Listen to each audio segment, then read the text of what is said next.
Ya estoy adentro.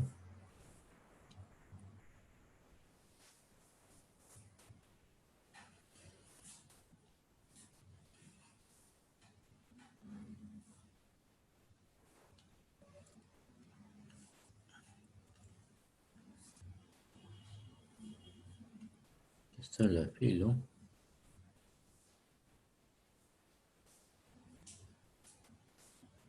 Inscríbase, dice aquí. Sí. Yo ya estoy inscrito, creo.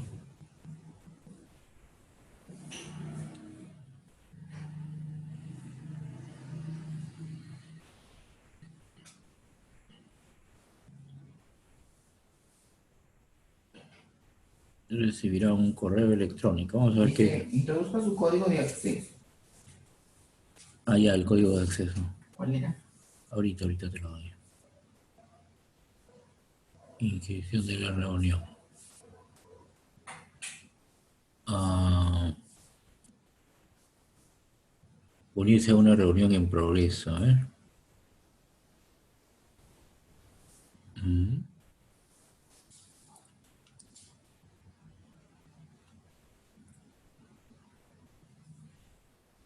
Meeting del password.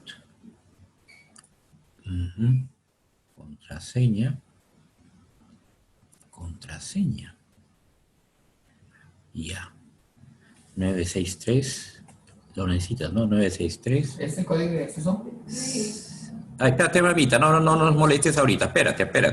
963. 33. Un ratito. 334. 60. 965. No, ese es el enlace. ¿Ya? Entonces voy a unirme a ver si me uno por aquí. Join meeting.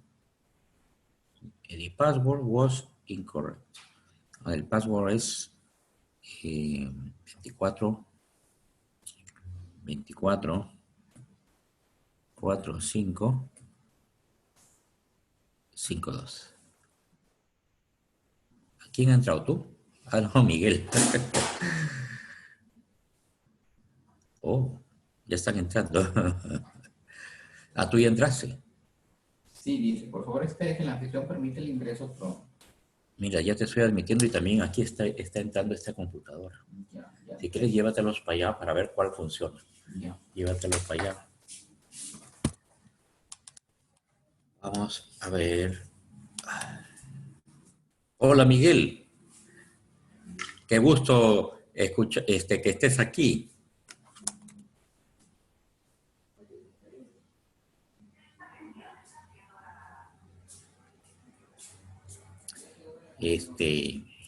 Entonces, sí puedes activar tu propio micrófono.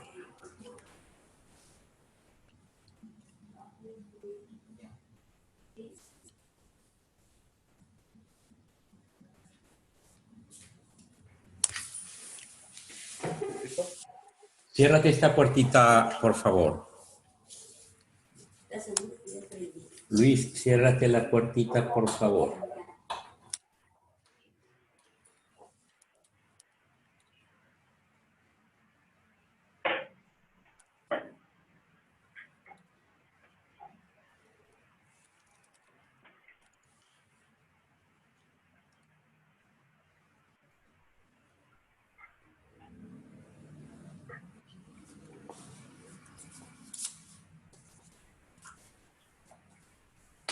¿Me escuchas? Hola, Miguelito. Me parece que estoy muy temprano. Sí, ¿qué hora es? Déjame ver. Son 6:39. Sí, si quieres, si tienes algo que hacer, pues regresas a 5 a 3 para las 7. Ok. Yo creo que voy a hacer eso porque tengo que salir Ya, a almorzar. Miguel. Qué Ok. gusto escucharte. También. Gracias. Ahora tengo que... ¿Dónde está?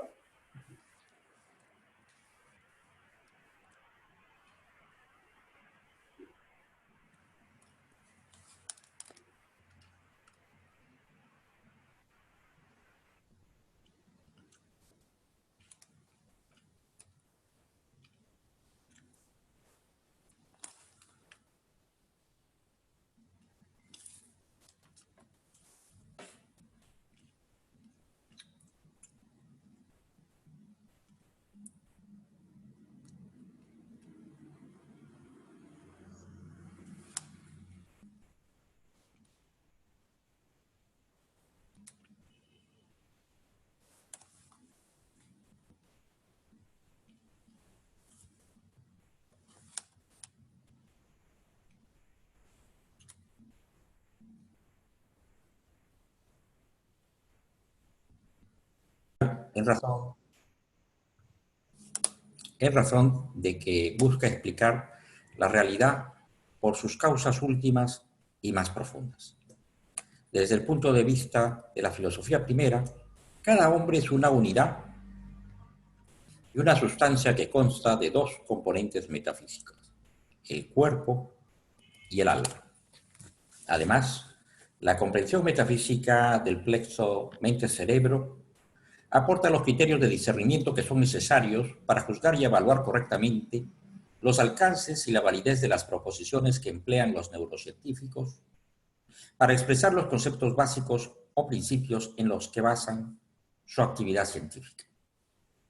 Esta función protectora y directora que ejerce la comprensión metafísica del plexo mente-cerebro depura los principios primeros o conceptos primarios y básicos de los que parte la neurociencia, librándola de elementos espurios que pueden quitar rigor y consistencia a las tareas propiamente científicas de la neurociencia.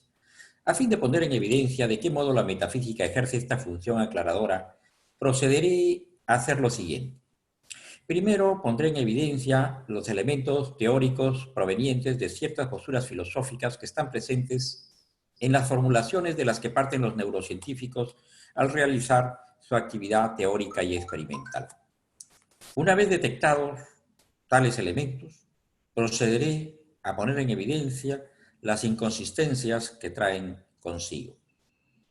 Y por último, presentaré un esbozo de los principales elementos que integran lo que, a mi modo de ver, es una comprensión metafísica correcta del plexo mente-cerebro.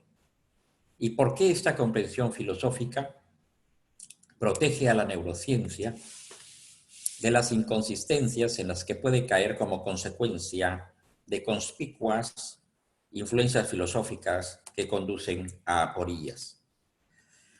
Empezaré, pues, poniendo en evidencia algunos elementos filosóficos que están presentes en los conceptos más básicos de los que parte la neurociencia. Veamos estos elementos. Es muy fácil observar la influencia predominante que tiene en nuestra época la postura filosófica dualista mente-cuerpo de Descartes. Nosotros hoy día estamos convencidos, de ordinario, de que el cerebro es un mecanismo que obedece a causas mecánicas y que la mente es otra realidad completamente diversa del cerebro. Desde este punto de vista, la mente realiza actividades psíquicas que no son atribuibles al sistema corporal orgánico cerebro-espinal, debido a su naturaleza totalmente distinta, siendo un misterio el hecho de que las actividades mentales estén coordinadas con el sistema cerebroespinal y sus actividades somáticas propias. Este punto de vista cartesiano está recogido en la definición de mente que ofrece el Oxford English Dictionary, que describe la mente o facultad psíquica como, esto es textual, el lugar de la conciencia, el pensamiento, la volición y el sentimiento, fenómenos y potencias cognitivas y emocionales que constituyen un sistema de control específicamente opuesto a la materia. Esta postura heredera del dualismo mente-cuerpo de Descartes, aunque está fuertemente enraizada en el sentido común contemporáneo y la academia científica, ha sufrido fuertes ataques originados inesperadamente en los nuevos descubrimientos de la neurociencia. Oigamos cómo Mark Reimers relata cuál es la impresión que ha dejado en la cosmovisión actual los nuevos descubrimientos de la neurociencia. Vamos a compartir, vamos a ver si puedo compartir este texto de Mark Reimers. A ver, compartimos pantalla, buscamos el texto y ahora lo compartimos. Entonces ya podemos ver el texto y aquí nos damos cuenta de lo siguiente. Leo.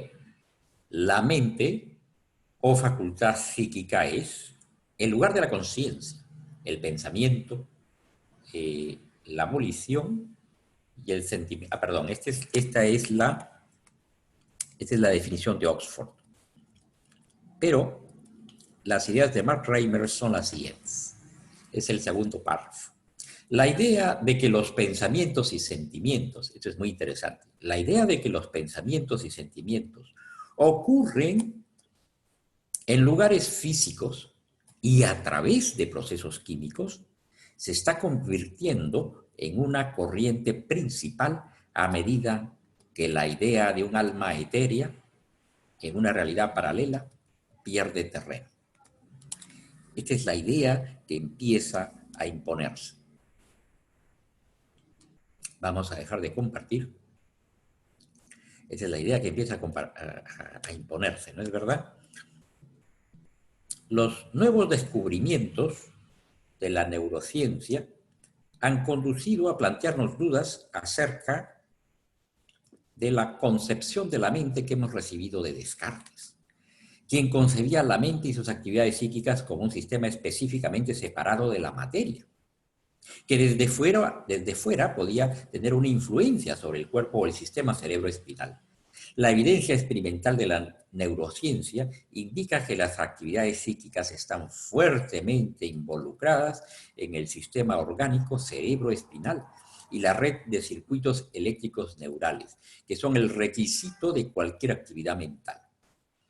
Estos nuevos conocimientos han conducido a repensar el plexo mente-cerebro y explorar nuevos caminos distintos del camino seguido por la tradición dualista mente-cerebro de Descartes. Uno de los caminos que los científicos y el público en general se ha sentido tentado de explorar es el del monismo materialista contemporáneo, que reduce la realidad del plexo mente-cerebro solamente al sistema orgánico cerebroespinal y los circuitos eléctricos neurales, que serían realidades puramente materiales, explicables exclusivamente en términos mecánicos. Las actividades psíquicas o mentales serían subproductos materiales del sistema orgánico somático cerebroespinal, que es una realidad solo material, incapaz de realizar actividades distintas de una causalidad mecánica. Esta forma de materialismo se manifiesta como un mecanicismo, un reduccionismo cientifista. Y esta postura es un reduccionismo porque cierra críticamente el camino de la búsqueda científica, debido a que asume la convicción de que el sistema cerebroespinal es una realidad que solo ejecuta actividades explicables mecánicamente y exclusivamente por reacciones químicas. El reduccionismo mecanicista rechaza sin ningún fundamento que exploremos otro tipo de causalidad, que junto con la causalidad meramente mecánica explique la existencia de actividades mentales que un análisis riguroso revela como dependientes también de una causalidad no mecánica, como ocurre con la actividad abstractiva del entendimiento. Esta cerrazón para la investigación que adopta el reduccionismo mecanicista es una actitud claramente no científica y cerrada a las evidencias filosóficas que no provienen de las ciencias experimentales. El dualismo de Descartes tampoco puede resolver el problema de las actividades mentales realizadas con la cooperación del sistema cerebroespinal, porque para Descartes las actividades mentales se realizan desde la espontaneidad de una conciencia sensible e intelectual necesariamente desvinculadas en sus acciones del cerebro material somático. Así, la mente en Descartes mantiene la especificidad de una conciencia pura solo si se mantiene separada de la materialidad del cerebro y el cuerpo, aunque también está convencido de que las actividades psíquicas están misteriosamente coordinadas con la corporalidad material del cerebro a través de la glándula pineal. Ni el dualismo cartesiano ni el reduccionismo mecanicista ofrecen principios básicos consistentes y libres de aporías a la neurociencia. Pero si estas dos posturas filosóficas no son capaces de aclarar los principios sobre los que se basa la neurociencia, habrá que buscar una tercera vía. Y por esta razón la navegación filosófica, que conducirá a concebir correctamente los principios básicos de la neurociencia, al igual que la nave de Teseo, deberá sortear los dos peligros que son el escila del materialismo y el caribdis del dualismo, como es la alegoría que hace el filósofo Gyula Klima. Pero entonces, ¿cuál es la corriente filosófica que recorre una tercera vía que elude la amenaza de ambos peligros y garantiza la consistencia de los principios básicos sobre los que se apoya la neurociencia? Tal corriente de pensamiento, a mi modo de ver, es el neoaristotelismo inspirado en la doctrina hilemórfica de Aristóteles. La solución que ofrece el neoaristotelismo es una doctrina de la mente sólida y lógicamente consistente. Aristóteles, al igual que Descartes, está convencido de la intelectualidad y espiritualidad de la mente. No es verdad que Aristóteles sea un fisicalista. Sin embargo, Aristóteles, a diferencia de Descartes y de su maestro Platón, piensa que la mente, el principio vital e intelectivo del hombre, es simultáneamente el principio especificador y esencialmente determinante del cuerpo. El espíritu humano que puede subsistir en sí mismo después de la muerte, es también para el Stagirita el principio causal que hace de una materia un cuerpo peculiar y específicamente configurado como un cuerpo. En consecuencia, la mente, la psique noética del hombre, es la causa determinante y el principio esencial que especifica y configura el sistema cerebroespinal como una entidad somática y orgánica, sin dejar de ser el espíritu mismo del hombre. Pero aquí viene el problema. Es posible que Aristóteles sostenga que el principio intelectivo del hombre es también el principio que especifica el cuerpo humano material sin caer en inconsistencia. Platón y Descartes prefirieron separar el cuerpo material de la mente. En cambio, Aristóteles no ve ningún problema en admitir que la mente, el alma intelectiva noética, sin dejar de ser espiritual e intelectual en todo derecho, sea a la vez la causa determinante que hace que una materia sea hecha un cuerpo de una sustancia biológica determinada, por ejemplo, este hombre Calias. Puesto que Aristóteles piensa que el alma es una entidad simple por ser un acto, la cuestión que emerge frente a sus reflexiones es si efectivamente el alma en su simplicidad sin partes puede simultáneamente cumplir dos funciones tan diferentes. De un lado, especificando y configurando somáticamente el cuerpo, y del otro lado, especificando biológica, racional e intelectivamente el hombre, como sustancia biológica, racional e intelectual. Aristóteles no ve ningún problema en que el alma desempeñe estas dos funciones, porque en el capítulo 17 del libro Z, de la compilación de libros que hoy llamamos La Metafísica de Aristóteles, él demuestra que ninguna forma es lo mismo que la materia, y por esto mismo, tampoco el alma. Pues para el Stagirita, el alma es una forma, eidos. El alma no es ninguno de los elementos materiales de las cosas físicas, ni tampoco es un grupo de elementos materiales integrantes de la sustancia corpórea, sino que es más bien el orden mismo que dispone y configura los elementos materiales. Lo cual resulta evidente porque una vez muerta una sustancia biológica, permanecen todos los elementos que la integran, pero no la causa que ordena internamente y configura específicamente la sustancia biológica. Esta causa es lo que los griegos llamaron psique y nosotros alma. Esta causa, que es la mente o alma, configura esencialmente la sustancia biológica no solamente como un cuerpo, sino como un cuerpo dotado de vida.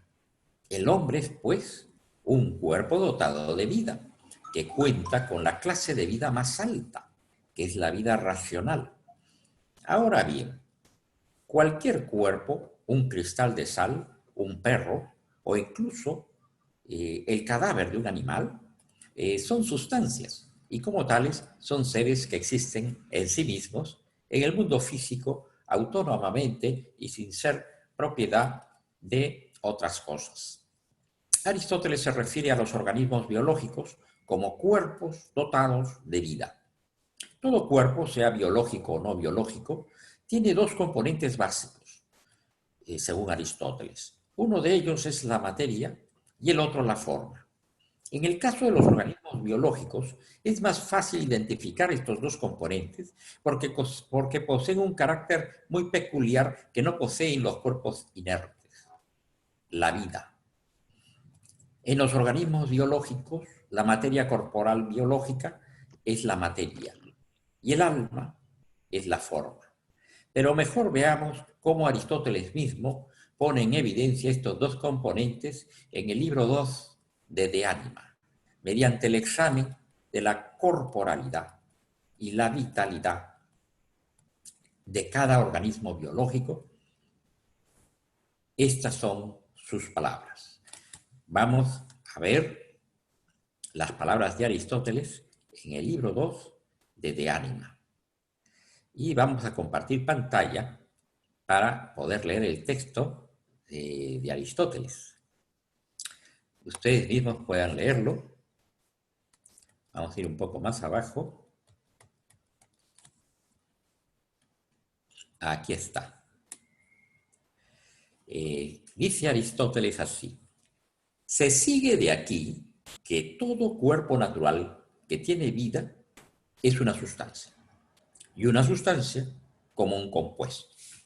Pero, puesto que es también un cuerpo de esta clase, porque tiene vida, el alma no puede ser un cuerpo, porque el cuerpo no está entre aquellas cosas que predicamos de un sujeto, sino que es expresado como sujeto y como materia. Por tanto, es necesario que el alma sea una sustancia en el sentido de forma de un cuerpo natural que tiene vida en potencia. Pero como tal sustancia es acto, el alma pues será el acto de un cuerpo de esta clase, dice Aristóteles. ¿De qué clase?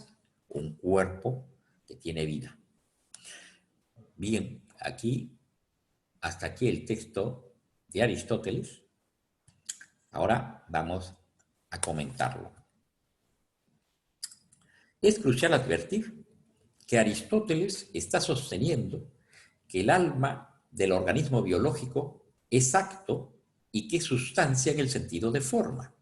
Esto es, en el sentido conforme al cual una forma es sustancia por ser la causa y el acto que hace de una materia meramente potencial una sustancia corpórea compuesta, que es el sentido de la sustancia que se ha evaluado a lo largo del libro 7 de la Metafísica, llegando a concluir Aristóteles allí que el eidos o forma es la sustancia primera en el capítulo 17 de ese libro.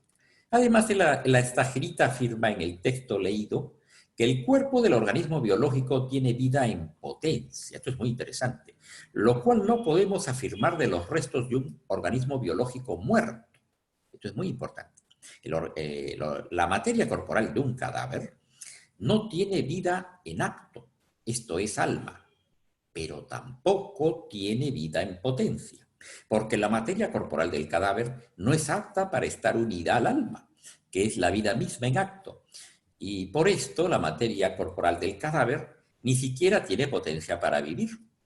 La novela Frankenstein no es más que un mito imposible. Si la materia de un cadáver tuviera potencia para vivir, el hombre jamás habría muerto, ni su alma habría dejado de terminar su cuerpo desde su interior.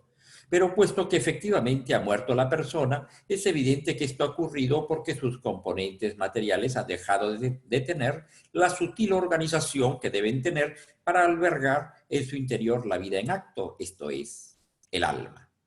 Y por tanto, al sobrevenir la muerte, los materiales corporales han dejado de tener vida en potencia. Esto es, capacidad para tener el acto de la vida, o sea, el alma.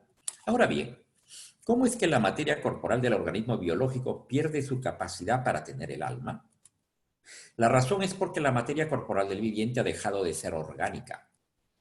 ¿Podría alguien aducir que un milésimo de segundo después de la muerte, los órganos corporales son útiles materialmente para un trasplante? Y en efecto esto es verdad. Sin embargo, la preservación de la estructura molecular de un riñón de una persona fallecida y de su capacidad de reacción físico-química no es suficiente para que ese riñón esté materialmente capacitado para ser vivificado por el principio vital actual, que es el alma. De hecho, los órganos de un animal muerto no son orgánicos, no son realmente órganos. Aristóteles afirma que un dedo separado solo es dedo de nombre. También afirma en otro texto que una mano separada no es propiamente una mano, ni es parte del hombre. Lo que es parte del hombre es la mano que está unida al cuerpo del hombre. El estajista entiende que la materia corporal de un organismo biológico debe ser orgánica, tener órganos. Y los órganos son instrumentos materiales capacitados para ejecutar actividades vitales de automovimiento. La materia de un organismo biológico solo puede ser orgánica. No basta que un riñón trasplantado quirúrgicamente ejecute operaciones no vitales, esto es, actividades físico-químicas, sino que debe tener la sutil configuración basal somático-químico-cuántica que es necesaria para tener alma y ser usado por ella como instrumento de ejecución de las actividades de automovimiento. Esta configuración material de cualquier órgano corporal se da solo si éste está materialmente unido de modo correcto con el resto del cuerpo y sobre todo con el sistema basal cerebro-espinal. Una planta muerta carece de actividad de automovimiento y por esto mismo no puede hacer fotosíntesis. El concepto de alma incluye que sea el principio primero de un cuerpo orgánico, mientras que el cuerpo es el sujeto que tiene vida en potencia. O, como dice Aristóteles, estas son sus palabras, por tanto, si es necesario decir algo que es común a toda alma, esto sería que el alma es acto primero de un cuerpo natural orgánico. Pero, si el cuerpo del organismo biológico solo tiene vida en potencia y el alma es la vida en acto de la sustancia viva, queda por responder una pregunta que viene al encuentro de estas reflexiones. ¿Qué es vida? Aristóteles responde a esta pregunta en el libro 2 del De Ánima. Por vida nos referimos a aquello que tiene por sí mismo nutrición, crecimiento y decadencia. La vida es, pues, un acto o actualidad que perfecciona al organismo biológico, haciendo que éste tenga tanta actualidad por encima de la pasividad de la materia, que por esta misma razón no solo constituye el organismo biológico como un cuerpo, sino que tiene suficiente actualidad para hacer que el organismo biológico se mueva a sí mismo, en virtud de la vida en acto que tiene, esto es, en virtud de su alma. Por supuesto, esta actualidad vital del alma unida al cuerpo tiene grados de menor a mayor. En efecto, la vida es la causa originaria de la que emanan las actividades de automovimiento mencionadas, a saber, la nutrición, el crecimiento y la reproducción. Pero también es la fuente de otras actividades vitales más avanzadas y actuales, como son las actividades de la sensibilidad y el conocimiento intelectual, que son poseídos por algunos organismos biológicos, pero solamente si poseen junto con las actividades más elevadas las actividades de nutrición, crecimiento y reproducción. Para Aristóteles, el agente o sujeto ejecutor de las actividades vitales y psíquicas es el hombre completo compuesto de mente y cuerpo, de mente y cerebro. Es tan radical la unidad que hay entre mente y cuerpo que juntos constituyen una sola sustancia que es el ser humano. Y esta sustancia completa que es el hombre mismo es el sujeto que realiza y al que pertenecen las actividades psíquicas. Aristóteles aclara que el que construye una casa es un hombre y no su alma o mente sola. Pero, ¿qué garantiza la unidad de mente y cuerpo y de mente y cerebro en el hombre? Veámoslo. La unidad sustancial del hombre. Si Aristóteles caminara hoy por nuestras calles, se encontraría muy cómodo conversando y haciendo feedback con neurocientíficos. Porque la evidencia experimental en neurociencia es que las actividades psíquicas del hombre están radicadas en las células neurales y los circuitos eléctricos emanados de ellas. El estagirita diría que la mente misma es la causa de la configuración somática del cerebro y que cuando hablamos de sistemas de cerebro espinal del que proceden las actividades psíquicas, en realidad de lo que hablamos es de un sistema somático cerebroespinal que internamente está constituido por la mente que lo erige como una sustancia a la vez corporal, biológica y racional, o sea, racional, de tal manera que cuerpo y mente están unidos constituyendo una única sustancia que es el hombre. Y el hombre completo,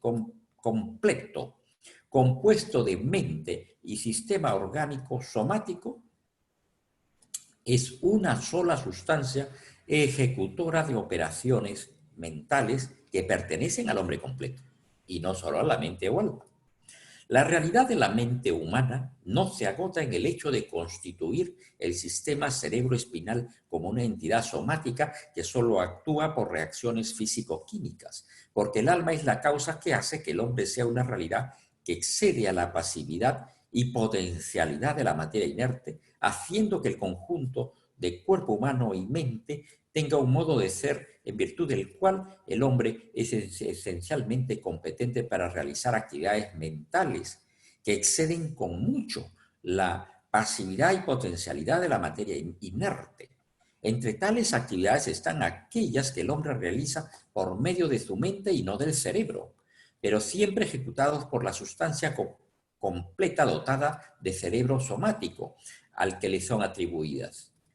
Aunque el hombre conoce intelectualmente por causa de su mente y no del cuerpo, el hombre completo dotado de cerebro somático y mente es el que ejecuta esta actividad intelectual, que es, por esto mismo, una propiedad suya debido a la unidad sustancial mente-cuerpo. No obstante, según Aristóteles, es imposible que pensemos un concepto universal y abstracto sin el soporte de imágenes sensibles radicadas en el sistema somático y orgánico cerebroespinal, sin cuyo concurso no se poseen las imágenes sensibles en el alma. Aristóteles sostiene que las imágenes de la sensibilidad son producidas tanto por el cuerpo como por la mente. En cambio, la facultad intelectual solo es un acto de la mente y no del cuerpo. Por esta misma razón, el estagirita piensa que después de la muerte, la mente no puede ejercer por sí sola su función de abstraer y conocer intelectualmente, porque el ejercicio de esta función solo es posible a partir de imágenes sensibles radicadas en el cerebro somático y en la mente que está inmersa en él. Esto significa que Aristóteles está descartando la espiritualidad y racionalidad del hombre o quitándole la importancia que debe tener. De ninguna manera, porque afirma que la mente o alma tiene la propiedad de existir en sí misma separada de la materia corporal. Aristóteles dejó incólume la doctrina de la inmaterialidad y espiritualidad del alma que recibió de Platón durante los años que fue discípulo en la academia. Son dos los argumentos principales desplegados por Aristóteles desde el ángulo de la filosofía primera que conducen a comprender que la tesis de la unidad sustancial de cuerpo y mente es conciliable y compatible con la tesis de la intelectualidad y espiritualidad de la mente. Veámoslos.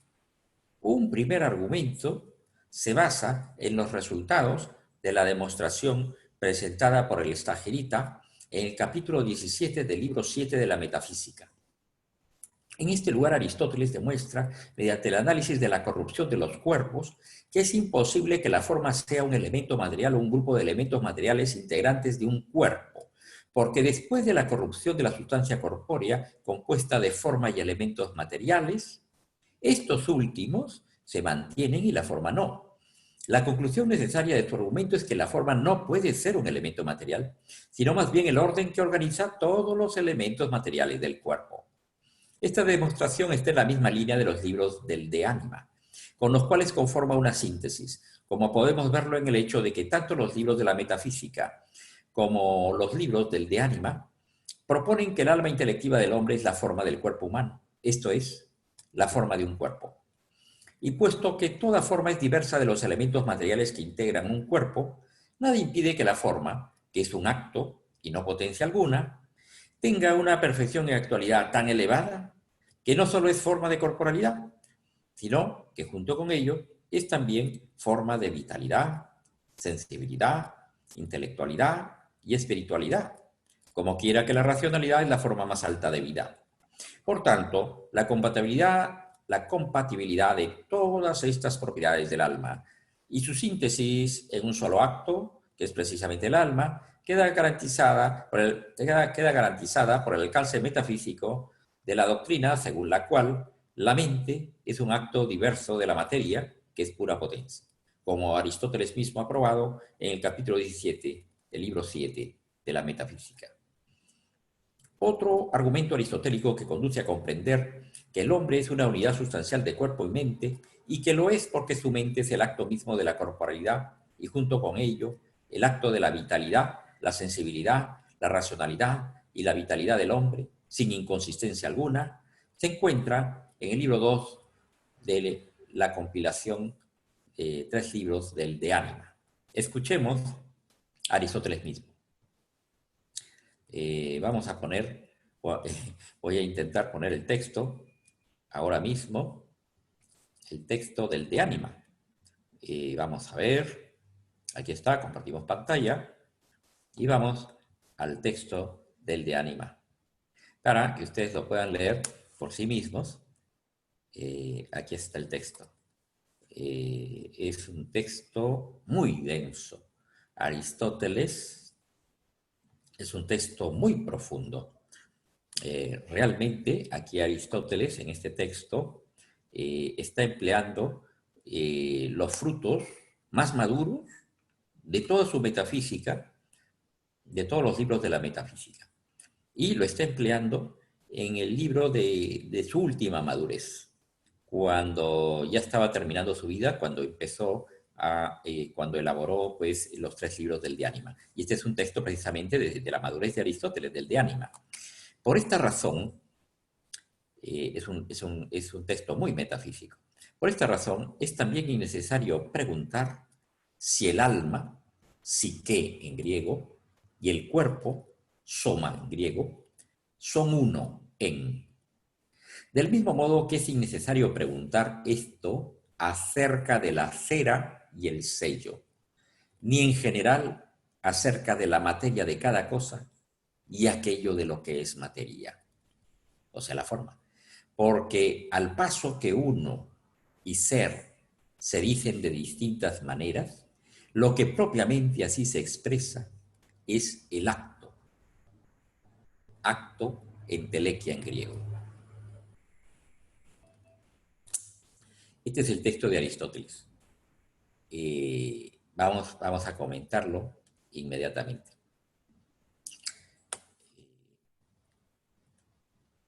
La mente es un acto, entelequia en griego, acto, para Aristóteles.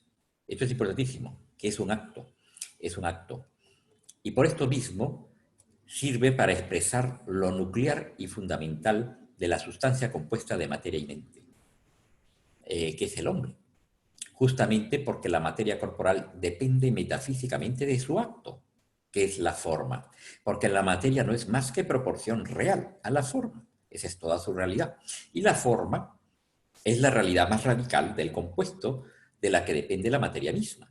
Por tanto, mente y cuerpo orgánico son una sola realidad sustancial por virtud del acto del compuesto, que es precisamente la mente, ya que la realidad de la materia corporal está limitada a ser mera proporción o disposición para la mente. Pero como la mente es el poder y causa actual de la unidad de mente y cuerpo, se deduce que la mente, en cuanto a acto, no depende de la materia, por lo que se refiere al nivel de actualidad que tiene. Y por esta misma razón, nada impide que el alma del hombre tenga un nivel de actualidad y perfección que sobrepasa la materia en el más alto nivel, por ser también forma de intelectualidad y racionalidad. Cuando los neurocientíficos hablan del cerebro, no están hablando meramente de una materia corporal, sino más bien de una realidad sustancial compuesta de mente y materia corporal orgánica. La postura filosófica que separa mente de cuerpo es propiamente platónica y cartesiana y no propiamente aristotélica.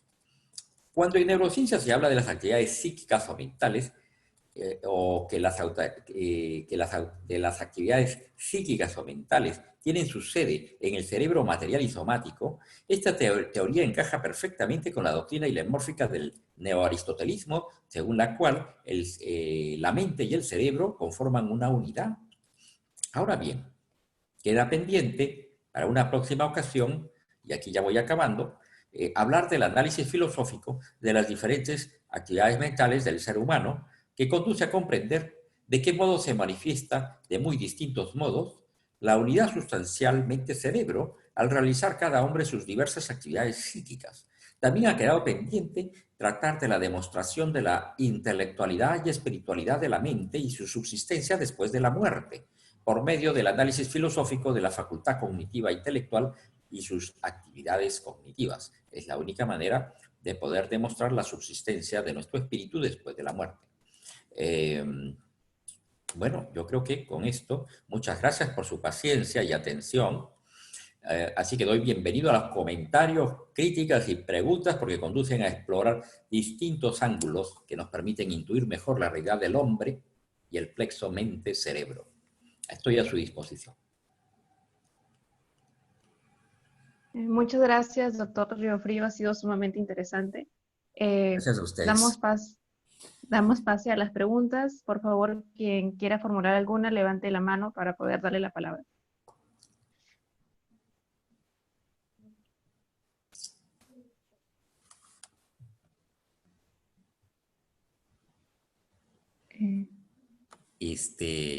Hay Muy una bien, pregunta. estimado Maximiliano.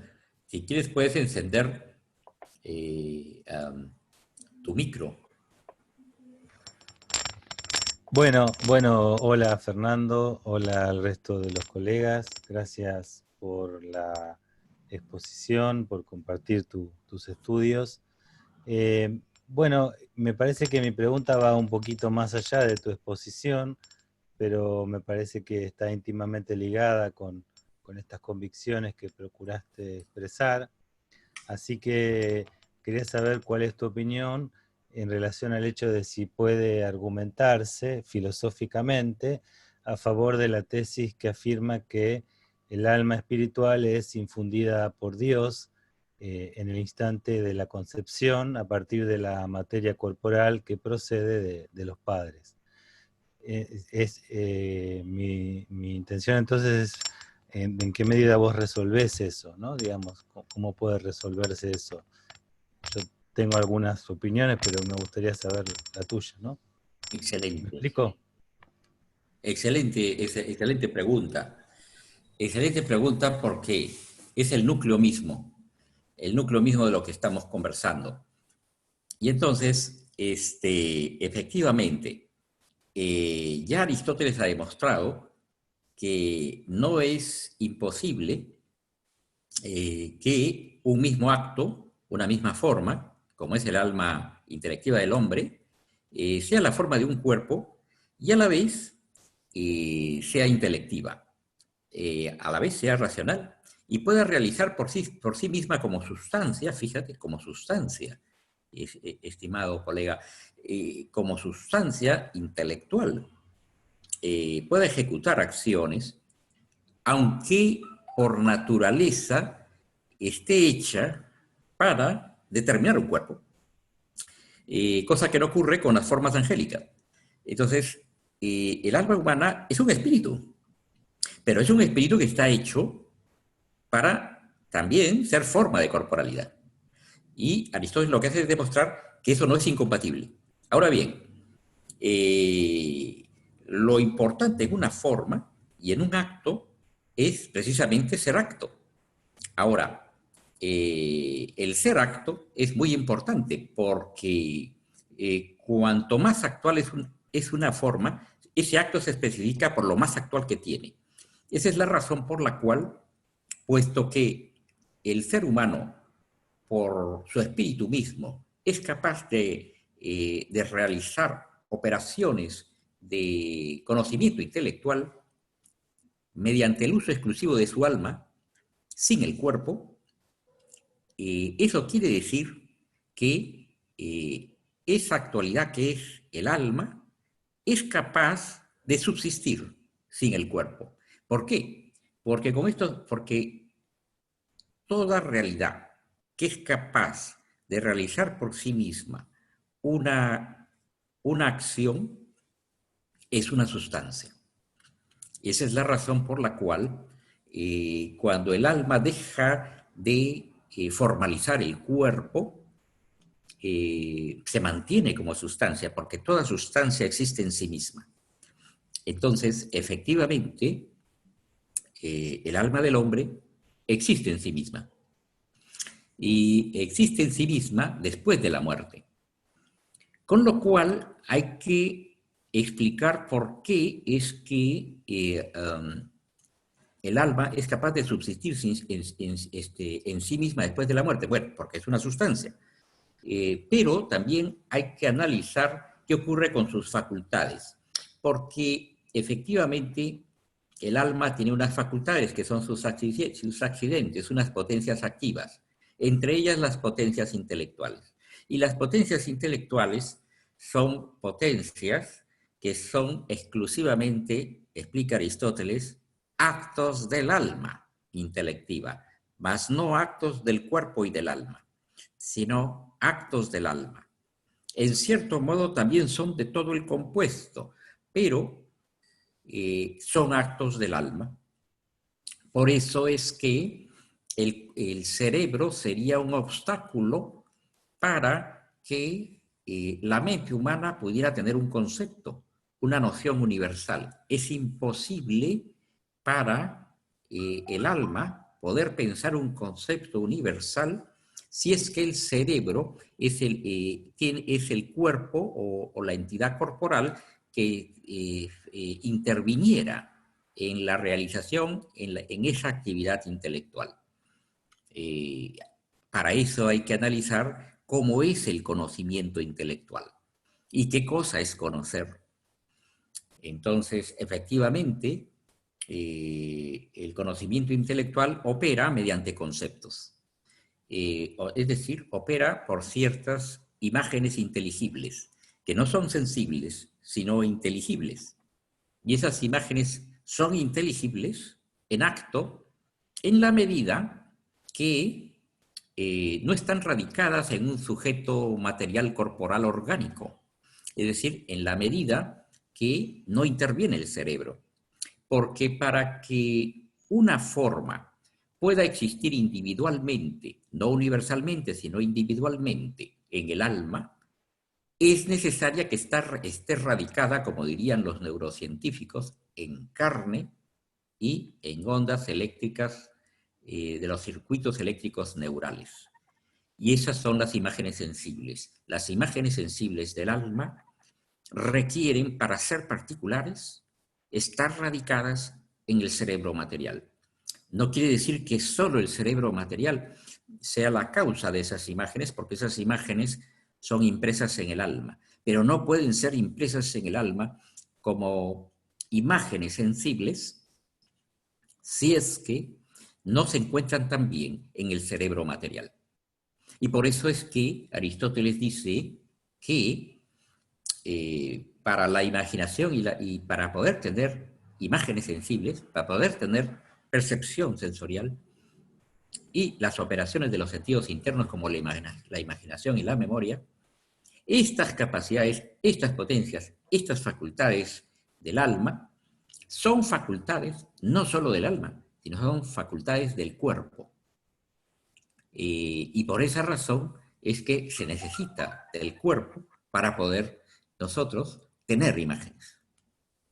Y necesitamos del cerebro, el sistema cerebroespinal para poder tener imágenes particulares de las cosas. De lo contrario, no podríamos ver, no podríamos observar ni a Juan, ni a Pedro, ni a María. El conocimiento intelectual es diferente. El conocimiento intelectual es universal.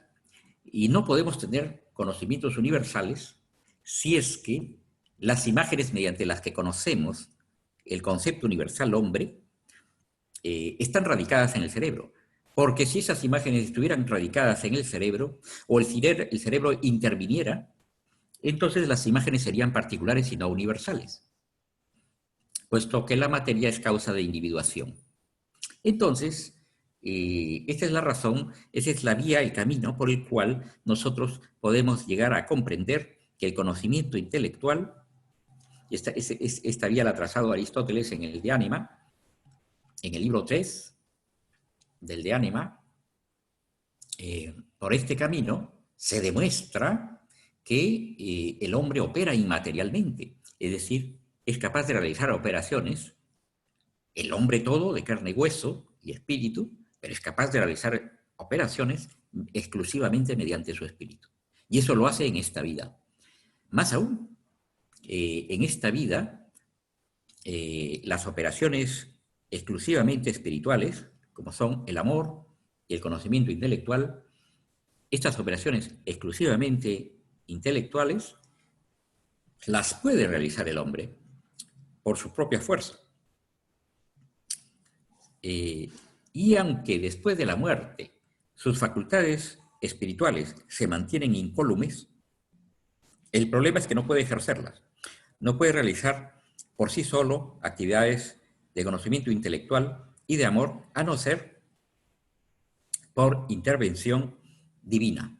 Y eso sí ocurre después de la muerte. Pues allí la teología pues, nos enseña que la intervención divina y la misericordia divina es muchísimo mayor, justamente en el momento más débil del hombre. ¿Por qué? Porque cuando el hombre muere, el alma no se encuentra en un estado del todo natural, porque el alma es la forma de un cuerpo, no está de un modo del todo natural. Y para poder pensar, pues, la única manera de pensar, puesto que no tiene el apoyo de las imágenes de las imágenes sensibles en las cuales piensa, puesto que no hay cerebro, es necesario la intervención divina. Y eso sí puede ocurrir. Bueno, he intentado abordar esta pregunta tan difícil. Ya me dirás si algo más quisieras comentar, estimado amigo. No, bueno, simplemente agradecerte por el esfuerzo de arrojar luz sobre temas que son tan difíciles, sobre todo para nosotros en nuestra época, que estamos tan habituados a lo sensible y a, de alguna manera, asumir el conocimiento de que nuestra capacidad de conocimiento se agota en lo sensible. Aristóteles, Santo Tomás y toda la tradición de pensamiento de quienes los han seguido e intentamos seguirlos, tratamos de ir un poquito más allá del ámbito de lo sensible para tener un poco de luz sobre estas nociones tan metafísicas que son necesarias para de alguna manera comprender en profundidad lo real y también para orientarnos hacia nuestro fin último, ¿no? Que es metafísico, que es Dios mismo. Así que yo te agradezco sobre todo también la invitación a compartir este momento. Muchas gracias. Yo también te agradezco tu colaboración, haber venido aquí, haber entrado, haberte enlazado. Y tu pregunta, yo creo que es muy importante porque me permite también, ahora que lo pienso, destacar algo que se está ignorando en nuestra época acerca de Aristóteles. pero que ya se está empezando, como decía el anterior expositor, que era Enrique Alarcón, ya se está empezando a conocer, la verdad se está empezando a abrir paso. Aristóteles no es un fisicalista. Aristóteles incluso, y en eso está de acuerdo Lawrence Diwan con Enrique Alarcón, y el que habla, Aristóteles llega a Dios, y llega a Dios como creador, no con el concepto de creación cristiano, pero como causa de la existencia de todo el universo. Aristóteles también tiene un alcance muy grande respecto del espíritu, incluso creo que supera a Platón. Y todo esto lo aprendió durante los 20 años que estuve en la academia. O sea, últimamente ya los filósofos se están dando cuenta que Aristóteles lo que ha hecho es desarrollar lo que aprendió en la academia. Parece que fuera un fisicalista, no, lo que pasa es que le gusta el rigor, pero su dirección siempre es hacia arriba, como tú lo estás mencionando. De eso se trata, y de eso se dio cuenta Tomás de Aquino. Pero Tomás de Aquino pues tiene una ventaja, ¿no? Tiene la ventaja de la revelación. Pero la dirección es la correcta. Y yo creo que nunca dejó de explorar el mundo suprasensible. Mejor dicho, a eso iba. Aristóteles era un gran científico, pero no iba a eso. A lo que iba era a la sabiduría. ¿Y la sabiduría qué cosa es? La sabiduría es conocer lo máximamente inteligible, que es lo espiritual. O sea, ese es el camino. Y me da gusto que hayas enfocado ese punto. Muchas gracias. Gracias, doctor. Gracias a ti, doctor. Muchas gracias, doctor Maximiliano, doctor Fernando. Me parece que hay más preguntas en el chat. Carlos Moncada ha formulado una pregunta. Carlos, ¿podrías encender tu cámara o prefieres que la lea yo? Sí, buenas noches. Quería preguntar acerca de, bueno, si el cerebro limitaba las potencialidades intelectuales de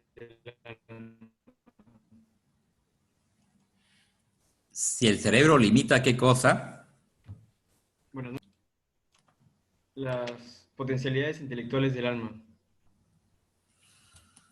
bueno, la potencia intelectual, por ser espiritual, no puede ser afectada. Por ser espiritual, es decir, por no ser propiamente corporal, no ser propiamente de la materia. Pero lo que sí afecta el cerebro es a dos cosas que están ligadas al espíritu. ¿Cuáles son esas dos cosas?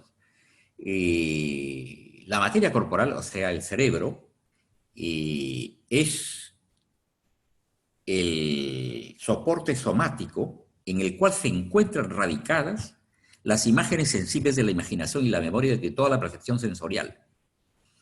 Entonces, la inteligencia no puede conocer nada si no hay imágenes sensibles. ¿Por qué? Porque la información a partir de la cual la inteligencia es capaz de elevar y poner algo de sí para hacer inteligible esa información que proviene de los sentidos, está precisamente enraizada en el sistema cerebroespinal. Entonces, la inteligencia necesita la información de los sentidos. ¿Y la información de los sentidos dónde está? En el alma sí, pero también está en el cerebro. Es decir, está en el interior del cerebro. Más aún, no puede haber una imagen si no está en el cerebro. Y si no está en el sistema cerebroespinal.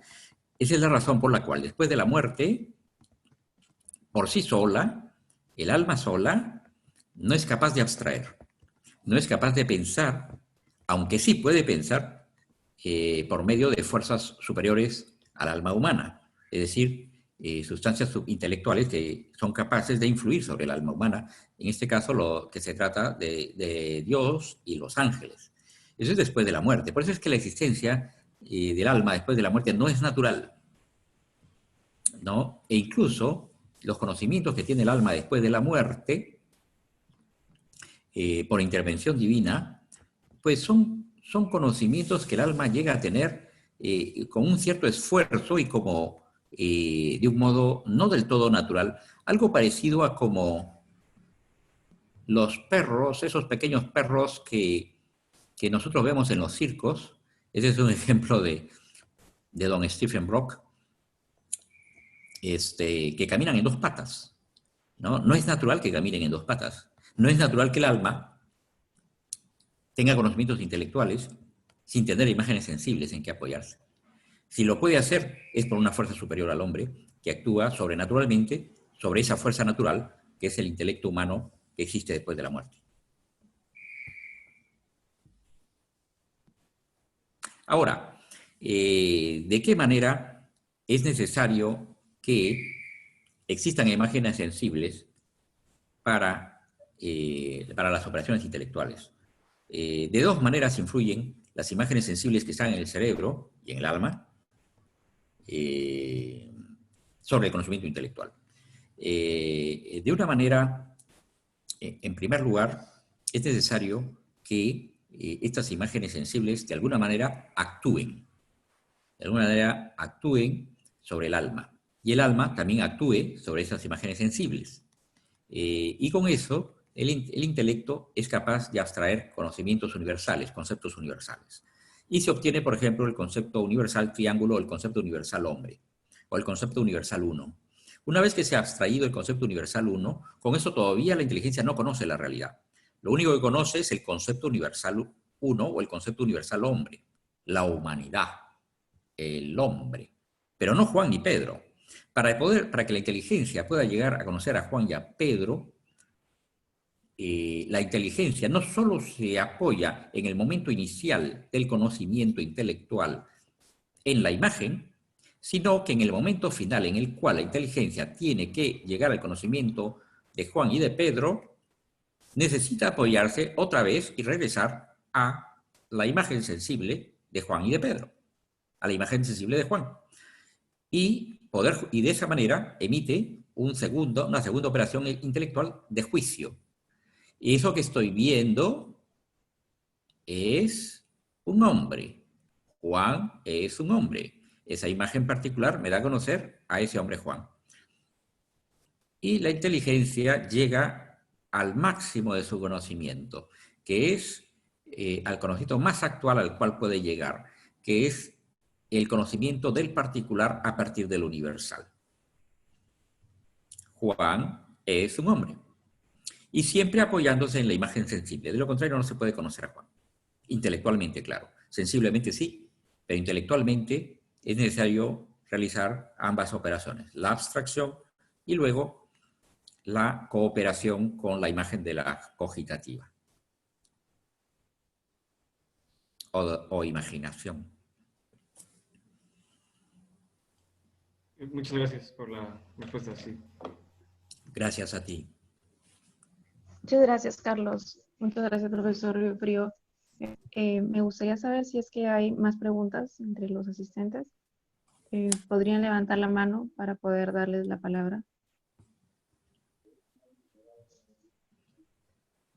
Manuel Alvarado, me parece que. Sí. ¿Puede encender su micrófono? Ya está. Buenas noches, doctor Río Frío. ¿Me escucha? Muy buenas noches, Manuel. Buenas noches a todos. Muchas gracias por su tiempo y su conocimiento. Quería consultarle dos cosas. Uno es, bajo este punto de vista aristotélico, ¿cuándo inicia la existencia del alma entonces? ¿En qué momento? Esa sería la primera pregunta. Y la segunda sería, entonces el alma es infinita, a pesar de que es finito el cuerpo y el cerebro no existe, entiendo que no lo limita después de la respuesta que dio, y que en algún momento, bajo una entidad superior, llega a recuperar su potencialidad, ¿no? O llega a recuperar lo que tenía en el acto. Eso, no sé si eso entendí bien, ¿no? Pero en consecuencia, entonces el alma sería siempre infinita, perdón. Bueno, ahí hay varias preguntas, ¿no es verdad? Está Sí. muy interesante. Creo que la pregunta suya enlaza con otra pregunta que el doctor Maximiliano Loria planteó, pero no le contesté. y es acerca, entonces, permitir contestarle también acerca de la generación del hombre. La generación del hombre en el momento de lo que es la fecundación.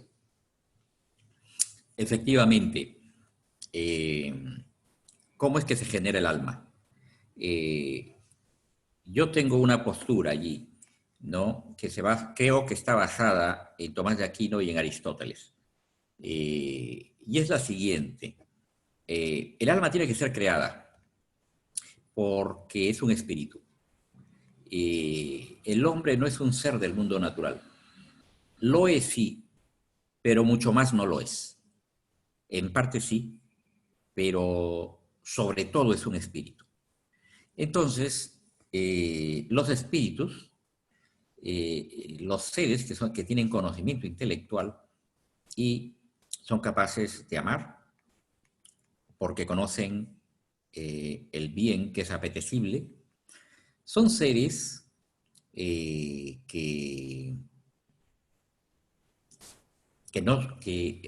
claro, en el caso del hombre, si tenemos el padre y la madre, tienen un espíritu humano que es capaz de conocer intelectualmente y de amar. Pero el conocimiento intelectual tiene una operación de generación. ¿Cuál es esa generación que realiza el alma cuando conoce? Es la generación del concepto. Eso es lo que puede generar el espíritu humano. El espíritu humano no puede generar otro espíritu humano. El espíritu humano puede generar algo interior al espíritu humano, que es precisamente la especie expresa inteligible, la expresión de lo que yo conozco. Hombre, triángulo. Esa es la generación que puede hacer el espíritu humano. El espíritu divino, que también es un espíritu, es el único espíritu que es capaz de engendrar otros espíritus. Pero para eso hay que demostrar la existencia de Dios. Y entonces, efectivamente el hombre es un espíritu. Pero tiene que haber sido creado puesto que no es Dios. El espíritu humano es un espíritu que es creado de una manera muy peculiar, porque es creado conforme, ¿no?, a la naturaleza propia del hombre. El espíritu humano es la forma de un ser humano. Entonces, la creación de Dios es muy peculiar. Es en el instante de la fecundación. La materia corporal es aportada por el semen y por el óvulo. Entonces, esa materia corporal es aportada. Y de alguna manera hay como un influjo formal por parte de ambas células. Pero ese influjo formal no es suficiente. ¿Por qué? Porque solo el hombre es capaz de transmitir la sensibilidad y mediante una operación que tenemos en común con las plantas, que es una operación muy ligada a la materia. Y como el espíritu no es algo que sea material, es necesario que durante la fecundación no basten los dos, el semen masculino y el semen, los dos gérmenes de la vida, el gameto masculino y el gameto femenino. sino que es necesario que haya una causa extrínseca que cause la existencia y la esencia, esa sustancia inmaterial que es el espíritu humano, esa sustancia espiritual que es el espíritu humano. Entonces, hay una creación. Hay una creación que no es producido ni por padre ni por madre. Es una creación del alma. Sí. Doctor, disculpe lo interrumpa. Entonces, si estoy entendiendo bien, a pesar de que el padre y la madre tienen la posibilidad de crear vida material, digamos, ¿no? O sea, dos cuerpos que dan sus gametos, que originan la vida, trasladan la parte material. No sucede así con el espíritu, o sea, el espíritu del papá y el espíritu de la mamá no pueden crear ese espíritu. ¿Estoy entendiendo bien? Sí, o sea, eso es lo que he dicho, sí. Ya, y si es así, entonces, ¿por qué la diferencia entre el cuerpo y el espíritu? ¿No? O sea, ¿por qué los cuerpos sí pueden crear cuerpo, materia, pero no pueden crear espíritu? Bueno, Solamente para entenderlo bien. no es que el cuerpo cree, sino que el cuerpo es capaz de transmitir, las células son capaces de aportar la materia. Son capaces de aportar la materia corporal, pero también la forma. También se puede, y efectivamente se transmite la forma. De lo contrario, no podrían generarse los animales. No habría fecundación. Para que haya fecundación no basta la materia corporal. Es necesario que haya una causa eficiente, dos causas eficientes que transmitan el alma, que de alguna manera transmitan el alma, ¿sí? En esa nueva materia. Y esa materia pierde la forma que tenía, que es la forma del gameto masculino, la forma del gameto femenino. Ya no existe el gameto masculino, ya no existe el gameto femenino. Y se funden ambas materias y en ese proceso hay una transmisión.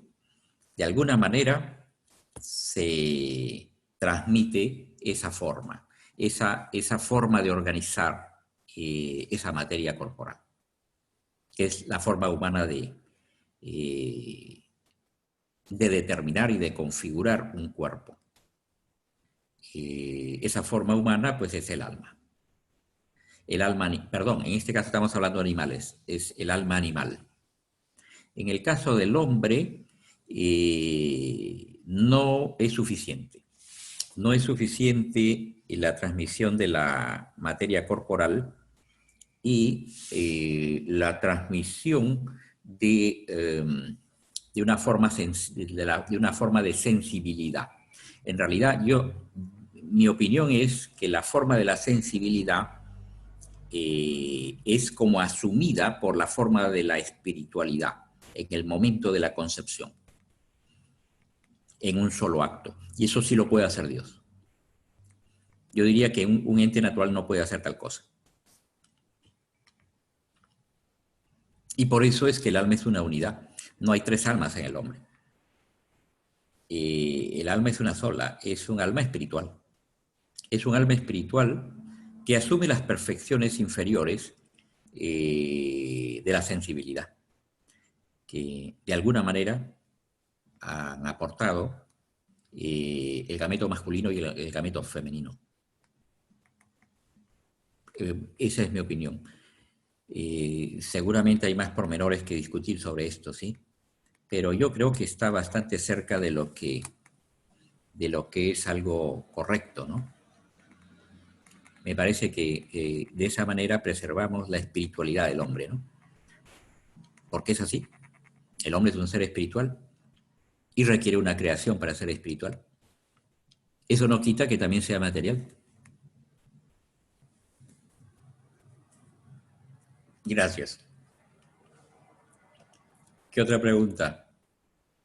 Muchas gracias, estimado Manuel. Me parece que hay una pregunta en el chat. No. Si es que hay alguna otra pregunta, por favor, levanten la mano o envíenla por el chat para poder formularla. En frío. Hola, ¿cómo estás, Carlos? Excelentísimo, doctor. Un gusto de haberlo escuchado y le saludo desde aquí, ¿no? Solo tenía algunas preguntas, las disparo muy rápido. Sí. La primera era mera curiosidad, porque en un momento dijo el tema de que en Aristóteles la inmortalidad del alma estaba como clara, y lo que yo tenía entendido era que es un punto polémico, porque Aristóteles, en ese estilo tan telegráfico que suele tener, no termina de aclarar, porque claro, lo que yo recuerdo es que en los textos lo deja de modo hipotético, por lo menos en algunos tratados del De Anima, sobre si en el hombre hay algo inmortal, ¿no? O sea, si en el hombre hay una facultad que no depende de la materia, ¿no? Esa sería inmortal. Esa es una parte, pero el tema es si es que realmente Aristóteles está pensando en el intelecto o no, sobre todo porque después, por lo menos en el Tratado sobre la Reproducción de los Animales, dice que el entendimiento viene de fuera. Entonces, y ya está además de toda la polémica sobre el intelecto agente separado por culpa de esa lectura platónica del averroísmo, en fin. Yo siempre lo tenía como que la solución había sido más tomista, ¿no? De un tema que, si bien es cierto, Aristóteles no negó, pero tampoco dejó tan claro. Esa era como mi primera pregunta, que un poco me aclarase en cuestión de fuentes, ¿no? Y la segunda, además de felicitarlo por el tema, porque es un tema importante, y alguna vez lo conversamos cuando compartimos oficina. Claro. ¿No? No, de eso hace ya una pandemia, ¿no? Pero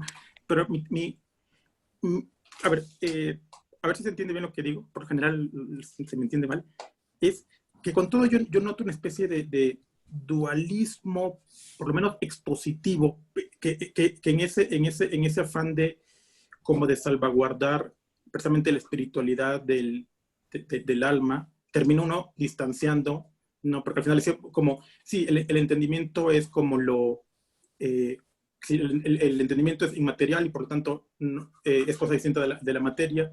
Y yo creo que, si bien es cierto, estoy de acuerdo con usted en que el entendimiento es inmaterial, una de las cuestiones que incluso creo que ayuda a resolver lo que preguntaba Maximiliano es precisamente ver que aunque el entendimiento es espiritual, permea toda la humanidad, ¿no?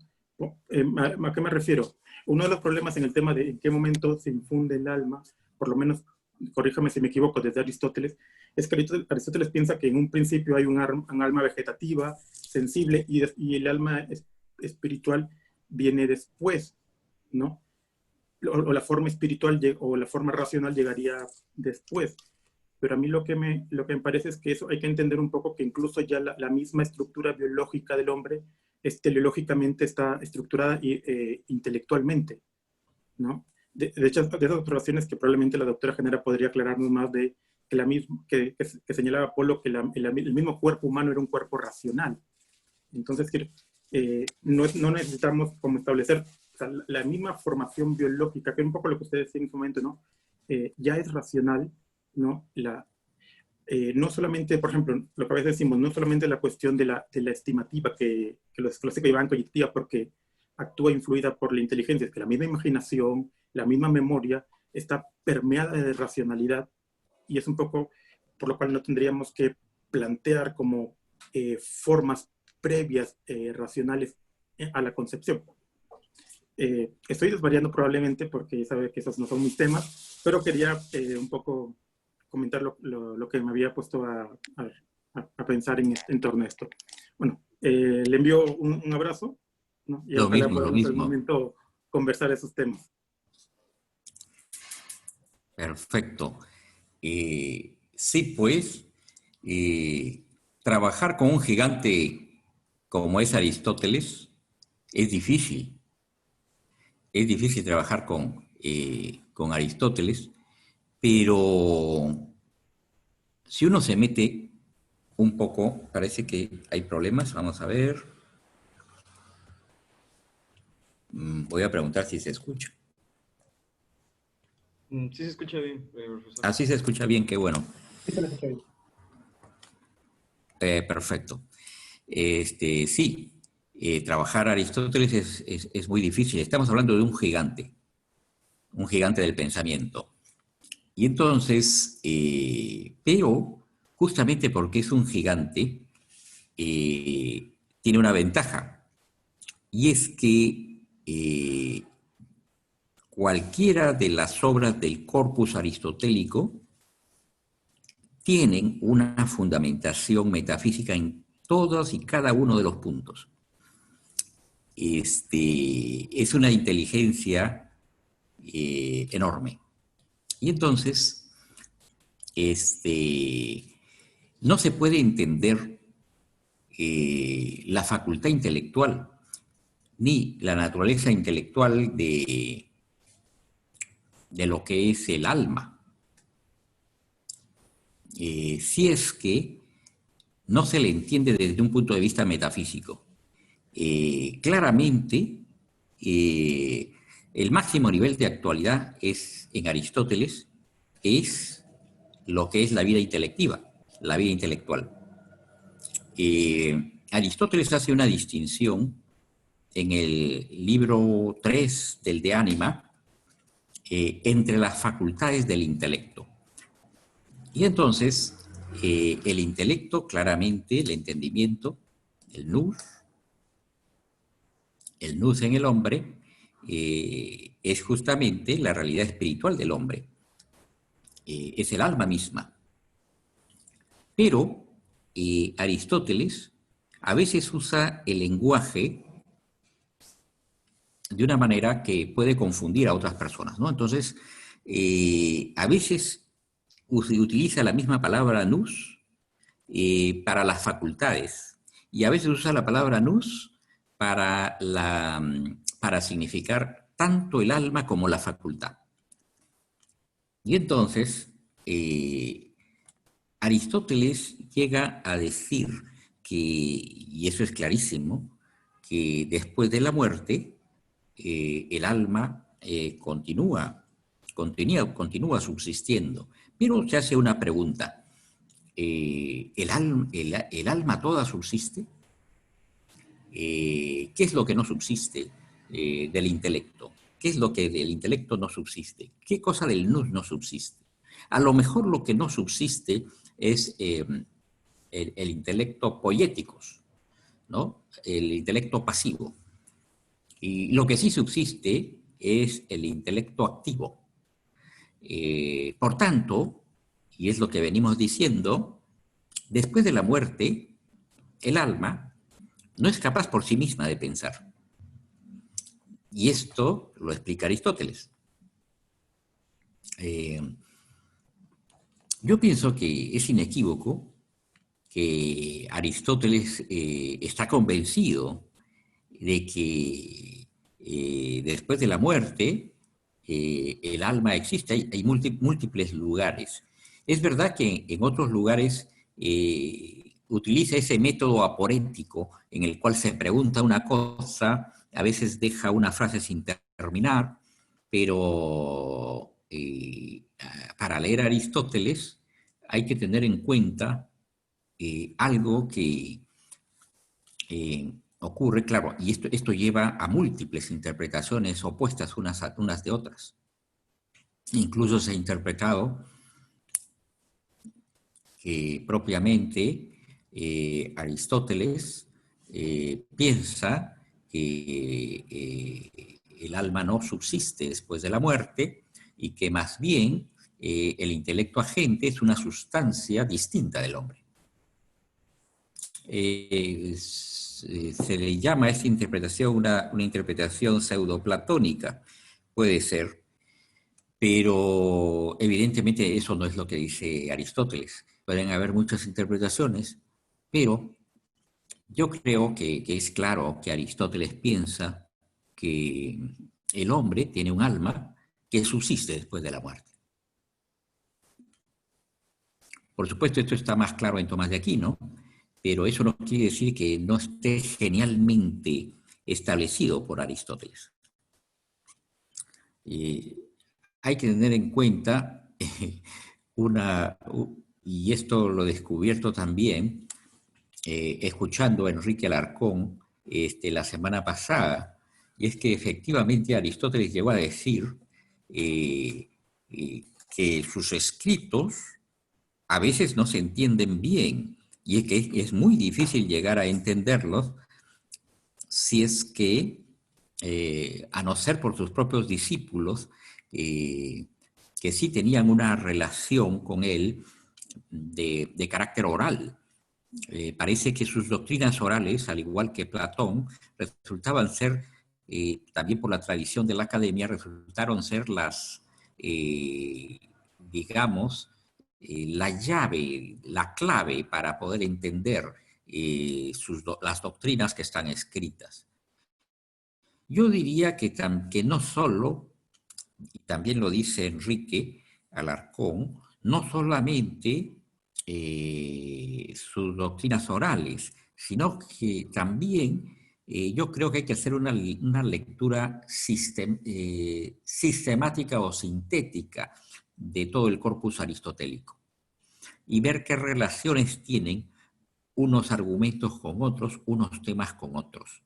Porque allí, entonces, se encuentra la luz de la filosofía primera de Aristóteles que recorre todo. Y entonces, allí te das cuenta por dónde va. El tratamiento del intelecto agente y del intelecto posible en Aristóteles, yo creo que sigue una tradición de la academia. Sigue una tradición de la academia. En cuanto que efectivamente el alma es intelectiva. El alma es intelectiva. Ahora, si además hay alguna doctrina que pretenda que el alma sea algo separado del cuerpo, bueno, eso también es platónico. Pues en esto yo creo que Aristóteles corrige esta doctrina platónica, pero mantiene en toda su fuerza que el alma es intelectiva y espiritual. De lo contrario, lo que pasa es que Platón y Aristóteles están mucho más cerca de lo que pensamos. Bueno, me he aproximado a una respuesta con lo que acabo de decir. Por favor, Carlos, si hay algo más que aclarar, creo que la segunda pregunta no la he respondido. ¿De qué fue, por favor? No, la segunda, más que una pregunta, era un comentario, era sobre si, a ver, que a mí me parecía que había una especie de dualismo expositivo en ese afán por salvaguardar la espiritualidad, con lo cual estoy de acuerdo, del alma, como tomar como mucha distancia del cuerpo, y precisamente creo que frente al problema que se aborda de mente-cerebro, lo que toca es ahora, sin perder la espiritualidad del alma, ver cómo es que esta ciertamente se relaciona con el cuerpo, y no solamente, o sea, no pensar que la inteligencia es como solamente, o lo irracional es solamente la facultad intelectiva, sino que la misma racionalidad permea toda la naturaleza humana, ¿no? Desde la misma constitución de la corporeidad, que es un cuerpo que está constituido como para manifestar la inteligencia, ¿no? Esas observaciones que hacía sobre la mano, sobre el rostro, que puede manifestar la intimidad, ¿no? Sobre el caminar erguido, es decir, ya en eso se nota como hay una estructura racional, ¿no? Y también, a ver, algo de eso tenían los escolásticos probablemente cuando se dieron cuenta que la estimativa era iluminada por el entendimiento y por eso la llamaban cogitativa en el ser humano. Pero yo creo que no es solamente esa la única facultad ni la única dimensión humana que está siendo, vamos a decir, permeada por la racionalidad, no la inteligencia humana, pero la imaginación humana, no la memoria humana, todo esto, y de alguna manera está permeada por la racionalidad. Ese era solo mi comentario, medio pregunta, medio lo que sea. Pero bueno, igual le agradezco la primera pregunta, la primera respuesta, y le vuelvo a mandar un abrazo. Lo mismo, y totalmente de acuerdo con lo que has dicho. Leonardo Polo pues ha trabajado mucho estos temas Y yo creo que es verdad, ¿no? Lo que ocurre es que efectivamente el alma es un solo acto. Y como es un solo acto, el hecho de que el hombre sea espiritual, biológico y corporal, lleva a que el hombre sea una unidad muy fuerte. De tal manera que lo corporal, como explicaba Leonardo Polo, está permeado efectivamente por lo espiritual. Y no solo la sustancia, sino que las facultades siguen a la sustancia, provienen de la sustancia, se apoyan en la sustancia y no pueden ser algo ajeno a la sustancia. Esto es muy aristotélico. Y entonces, si la sustancia en acto es el alma, evidentemente el cuerpo tiene que ser permeado.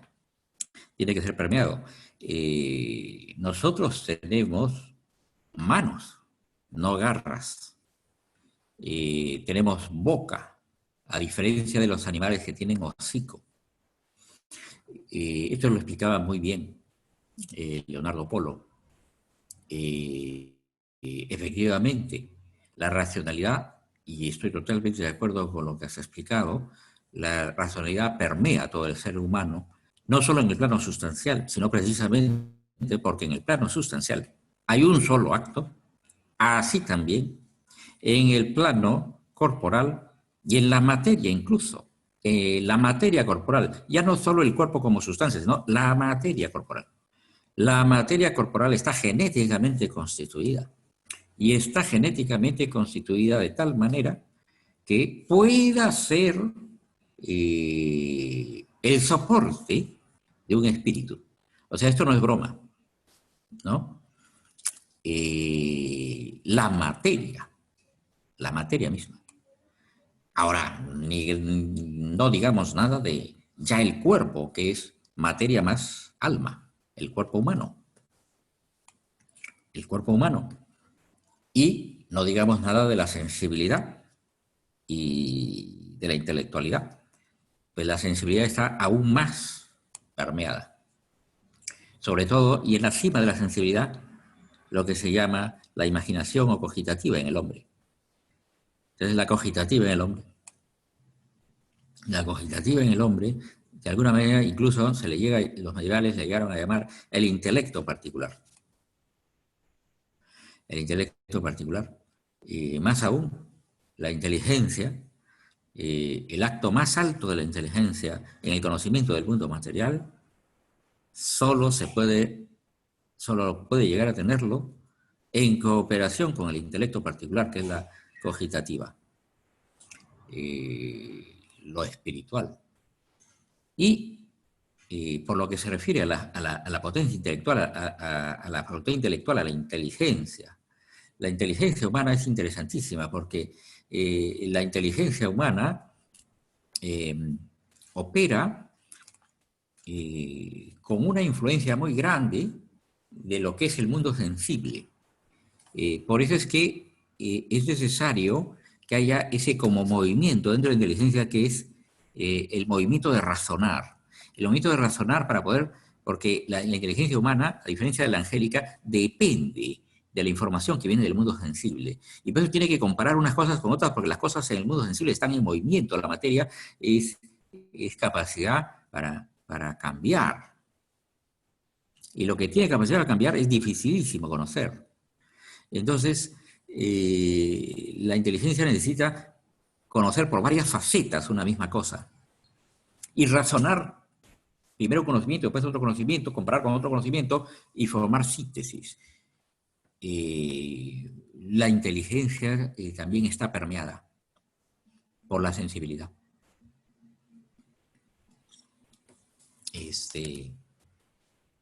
Bueno, algo he podido aportar. ¿Qué otra pregunta tenemos, Carlos? ¿U otra persona?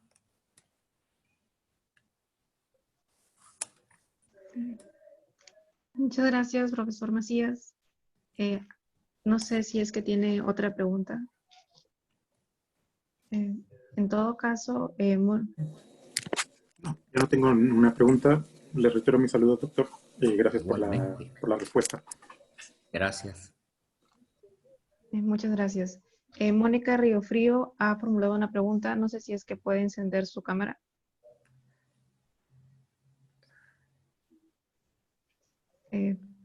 La pregunta que ha Hola, formulado es... con el video. Sí, sí, por favor. Realmente la pregunta es de mi esposo, de Ah, ya. Ernesto. Dice que si la bioquímica puede influenciar en el hombre. Por ejemplo, él está pensando en que en neurociencia se ilumina el cerebro según la actividad que uno hace intelectual o si está contento, se iluminan diferentes partes. Y entonces habían hecho un estudio que cuando estaba la persona en oraciones de diferentes religiones, inclusive, se iluminaba una zona específica. Y entonces hay alguna gente que estaba tratando de usar eso para con bioquímica, por ejemplo, en unas vacunas, matar esa actividad. Pero ¿es posible? ¿Crees que pueda ser posible? Disculpe la pregunta, pero de verdad es de mi esposo. No, es muy importante, claro que sí. Buenas noches. Entonces, lo que pasa es que las actividades espirituales, la fe, pero también cualquier actividad intelectual, solo se pueden realizar si es que previamente hay una activación por parte de la información sensible en la cual interviene el cerebro. Y hay una zona del cerebro. Hay una zona del cerebro que parece que es la frontal. Yo no conozco neurociencia, yo no soy neurocientífico, pero he escuchado esto, ¿no? Se me ha referido que efectivamente en la parte frontal del cerebro, conversando con la doctora Natalia López Moratalla, está radicada, pues, todo lo que se refiere a las imágenes sensibles que se relacionan con lo que se refiere a la religión. Pero propiamente el acto de fe es un acto intelectual. Pero aunque es un acto intelectual, cualquier acto intelectual no se puede realizar si es que no hay previamente una información sensible. Porque cualquier conocimiento intelectual proviene de una información de las imágenes sensibles que pueda tener la cogitativa. Entonces, efectivamente, sí, hay una zona del cerebro y por supuesto que puede ser manipulado el ser humano e impedir. Han habido, me parece haber leído que alguna persona perdió en un accidente esa zona del cerebro y su personalidad cambió mucho. Era una persona que no tenía empatía, era una persona que podía ejecutar cuestiones, podía pensar en cuestiones ejecutivas, pero que no era capaz de llegar a hacer razonamientos relativos a un comportamiento empático o qué consecuencias tiene lo que se está planeando respecto del bien de otra persona, etcétera. Entonces perdió totalmente su capacidad de sociabilidad. Eso es así. El intelecto humano está, y la espiritualidad humana está unida a todo el ser humano, que también es corporal y también es sensible. Entonces, es un problema. Y esto es lo que ocurre también cuando las personas, pues, se pierden, pues, y lo que se llama, no sé cómo se dice en medicina, que una persona se encuentra en estado vegetativo o vegetal. Esas personas han tenido un problema o tienen problemas en zonas del cerebro. Y entonces los circuitos eléctricos neurales no funcionan adecuadamente. Y esta es una parte somática y de reacciones físico-químicas que son necesarias para que se formen los conocimientos de la sensibilidad. Y sin los conocimientos de la sensibilidad es muy difícil, imposible, para la inteligencia, porque la inteligencia se apoya en imágenes sensibles que están en el cerebro. Entonces, no es posible realizar actividades intelectuales. Por supuesto que ya si se trata de actos de fe, ese ya es un tema que me excede porque es un tema sobrenatural. Eso quizás los teólogos pueden opinar más sobre este tema, ¿no?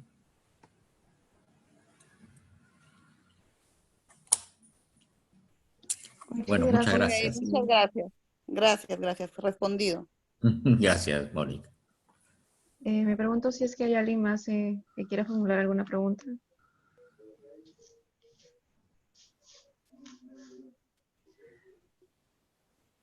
Eh,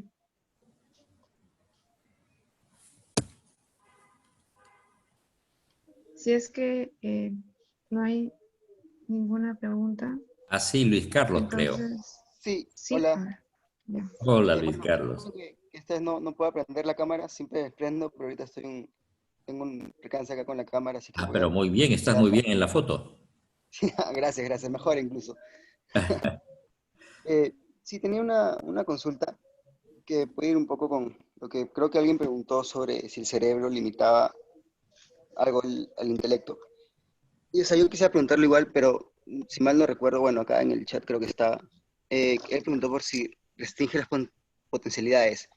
Yo quiero hacer la consulta si es que esto, y tal como podemos decir que la racionalidad está siempre presente tanto en lo material, o sea, en lo accidental como en lo esencial o sustancial del hombre, es más que, o sea, que la restricción es hacia el acto más que hacia la potencia. O sea, el acto esencial está siendo limitado por el, el accidente o por la parte, por decirle parte material del hombre, es así, hay un limitante en ese acto, o sea, podemos decirlo, el acto está limitado por la potencia, en este caso, y o sea, hay la intelectualidad del hombre es participativa con la intelectualidad, entendiéndola como no sé, o sea, la intelectualidad es así tal cual, simplemente una participación, o hay alguna diferencia en este aspecto, no sé, en la intelectualidad del hombre.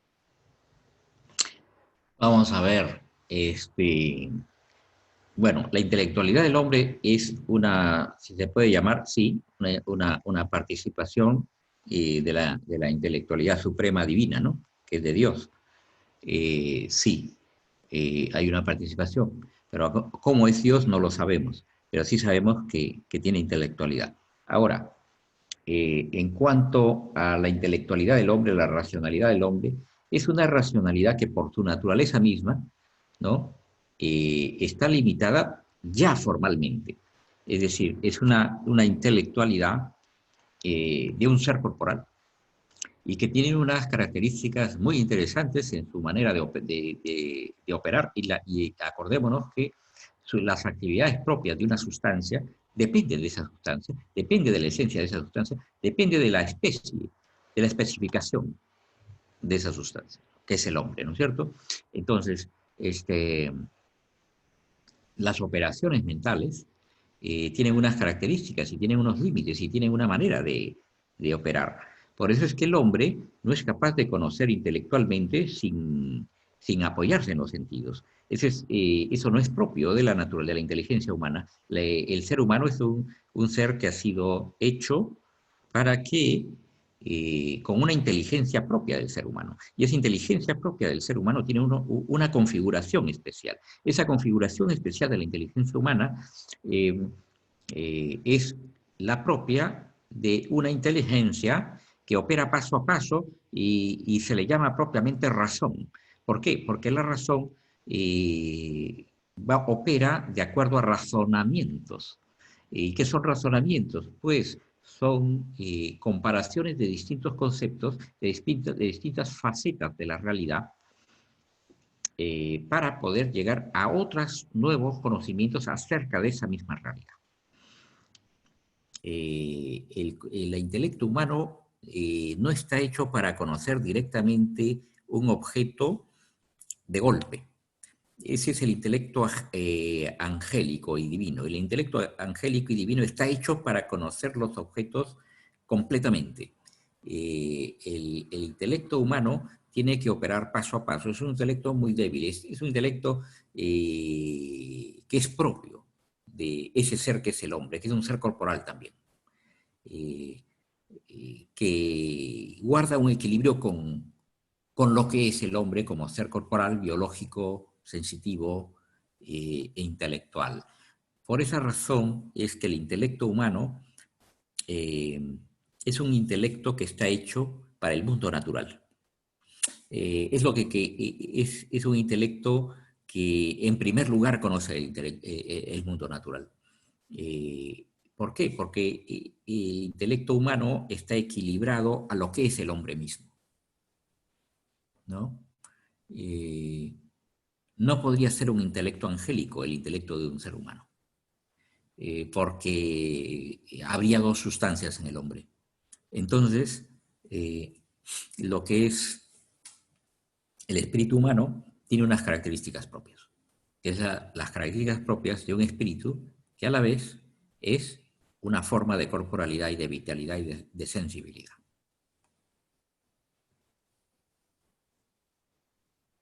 Gracias, gracias, doctor. O sea, disculpe que vuelva. No, por favor, sí.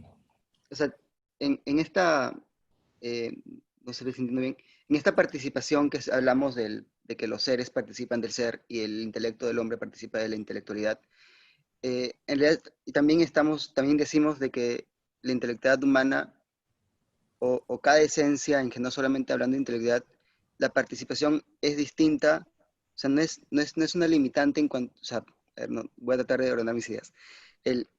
Este intelecto es diferente al intelecto angelical, como usted menciona, y esta división es esencialmente porque el hombre es hombre, o sea, no porque el hombre está limitado por la materia, sino en cuanto a la esencia humana, ya el intelecto es limitado, ¿no? Es lo que es así. Bueno, sí, la materia limita, sí, pero limita de la siguiente manera. Limita porque la forma tiene que estar limitada a esa materia. Tiene que estar limitada a los límites propios de la cantidad para poder formar un cuerpo. Y a su vez, ese límite es un límite porque los seres corporales son inferiores a los seres espirituales. Entonces, si tú tienes un ser corporal que a la vez es espiritual, como es el hombre, su naturaleza misma ya está limitada. Ya está limitada porque es forma de corporalidad y forma de espiritualidad. No es un espíritu puro, que el espíritu puro tiene una mayor infinidad. ¿Por qué digo infinidad? Porque esto es muy interesante, porque todo lo que es espiritual, dice Aristóteles, es en cierto modo infinito. ¿Por qué es en cierto modo infinito? No porque conozca todas las cosas, porque el entendimiento humano conozca todas las cosas, sino porque tiene capacidad para hacerlo. Tiene capacidad para conocer infinitas cosas. Y tiene una capacidad para incluso enfocar el máximo ser. Aunque no pueda conocerlo, ¿no? Pero aún así, en cierto modo es infinito el intelecto humano y la capacidad de amar del hombre. Es en cierto modo infinita. Por eso es que es persona. Sí, hay esa infinitud, pero esa infinitud es inferior. Esa capacidad de conocer es inferior a la que tienen los ángeles. Justamente porque los ángeles conocen de modo intuitivo todo. En cambio, el ser humano también tiene intelecto. Su inteligencia es intelecto, pero no solo es intelecto, es razón también. Entonces, por ser intelecto, es capaz de intuir algunas cosas. Por ejemplo, el principio de no contradicción y el ente, y los trascendentales. Hasta un bebé los conoce. Entonces, hay un intelecto. Pero también hay una razón. Es decir, la misma inteligencia humana, de alguna manera necesita caminar un proceso, necesita hacer procesos de distintos conocimientos, pasar de un conocimiento más fácil, conectarlo con otro conocimiento que todavía es fácil, para llegar a una conclusión que es una faceta distinta y más profunda que aún no se conocía. Y nuestra inteligencia, a eso se llama razón o razonamiento, ¿no? La razón o razonamiento consiste precisamente en conocer paso a paso para llegar a razones más profundas. Y al llegar a una razón más profunda, el intelecto llega otra vez a la fase del intelecto, es decir, a intuir, a contemplar la realidad a través de ese proceso, a una nueva realidad, un nuevo descubrimiento. Entonces, esto no lo hace el ángel. El ángel no razona. El ángel directamente intuye. Y por eso es superior su inteligencia. Cuanto menos conceptos tenga un ser, ese ser tiene una inteligencia superior. Entonces, el intelecto humano necesita muchos conocimientos, muchos conceptos, y conectar uno detrás de otro, porque las ciencias son sistemas. Todas las ciencias forman sistemas. En cambio, Dios conoce con una sola especie a sí mismo, y al conocerse a sí mismo conoce todo lo demás. ¿Por qué? Porque es la máxima inteligencia. La máxima inteligencia no requiere de pasos, no requiere de tiempo, no requiere de sucesión de razonamientos. Muchas gracias, doctor. Nada. Muchas gracias, Luis Carlos. Profesor, hay una última pregunta de Akira. ¿Ya? ¿Puedes encender tu micrófono? Sí, buenas noches, doctor. Un gusto Hola, haberlo. Akira. Bueno, para ir concluyendo ya, me gustaría preguntarle que, bueno, primero, ¿qué nos puede decir sobre la neurociencia y usted sobre la postura filosófica que nos acaba de plantear? Bueno, y que cómo se complementan y aparte, ¿qué nos recomienda a las personas que estamos iniciando, pues, en ese camino de encontrar respuestas, ¿no? Porque tenemos mucha influencia de la neurociencia actualmente, incluso se venden neuronas espejos, etcétera, que hacen que lo materializan a ese dualismo o a la persona.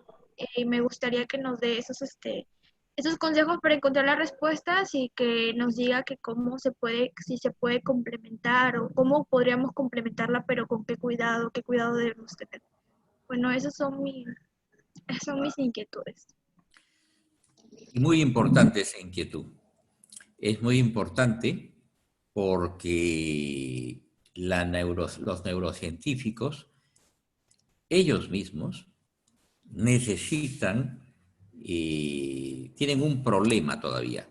Y ese problema les viene de las tradiciones filosóficas que han modelado sus conceptos básicos que vienen de la visión ordinaria del propio ser humano. Entonces, es necesario que incluso los neurocientíficos empiezan a conocer algo de filosofía. Empiecen a conocer no algo, profundamente filosofía, porque solo de esa manera su actividad puede ser encauzada debidamente conforme a sus métodos autónomos que tienen de realizar la actividad científica propia de la neurociencia. ¿Por qué? Porque si se parte de ciertas premisas filosóficas que les puede llevar a aporías, entonces eso es muy peligroso, porque si se parte de presupuestos filosóficos que no han sido suficientemente evaluados y esos presupuestos filosóficos están operando dentro de los principios básicos de la neurociencia, entonces los datos de la neurociencia van a estar permeados por esas premisas filosóficas. Van a ser influidos por esas premisas filosóficas. Luego, lo que yo puedo aconsejar es que se estudie antropología filosófica y que se estudie muy bien antropología filosófica para poder juzgar y para que los propios neurocientíficos puedan tener una base sólida, suficiente, que impida que puedan caer en aporías al desarrollar y hacer los razonamientos propios de la neurociencia, elaborar suposiciones, teorías científicas, e incluso análisis de evidencias experimentales. Eso es, yo creo, algo, y por eso me interesa tanto tu pregunta, porque ese es un mensaje que yo quería dar. Sí, doctor, muchas gracias por contestarlo. Un saludo. Gracias a ti. Bueno, creo que ya no hay más preguntas, ¿no es verdad? Sí, doctor, ya ha sido la última pregunta. Le agradecemos por su exposición, por haber absuelto todas las preguntas y también agradecemos por ese importante aporte que nos ha iluminado usted esta noche. También agradecemos a los participantes y les invitamos a seguir participando de las siguientes sesiones. Muchas gracias. Entonces, hasta luego.